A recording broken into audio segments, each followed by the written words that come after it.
Kapolda Gorontalo Irjen Pol Helmi Santika didampingi Dirintelkam, Kabid Propam dan Kabid Humas, sore tadi sambangi warung kopi Ano yang terletak di Kelurahan Biawao, Kecamatan Kota Selatan Kota Gorontalo, Jumat, 30 Desember 2022. Kehadiran orang nomor 1 di jajaran kepolisian daerah Polda Gorontalo tersebut adalah untuk bersua, menyapa serta menampung curhatan dan aspirasi masyarakat melalui program Jumat Curhat.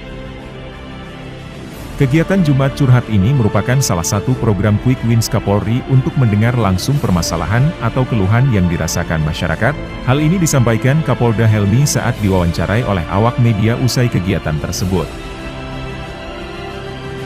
Tujuan dari Jumat Curhat ini adalah supaya polisi lebih dekat dengan masyarakat, itu yang pertama. Kemudian juga bisa tahu apa sih yang menjadi keluhan masyarakat selama ini, ya, secara on the spot.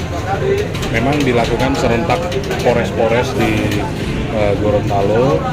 Saya berkesempatan bergabung dengan Kapolres Gorontalo Kota untuk bertemu dengan masyarakat yang ada di Warkop Ano ini.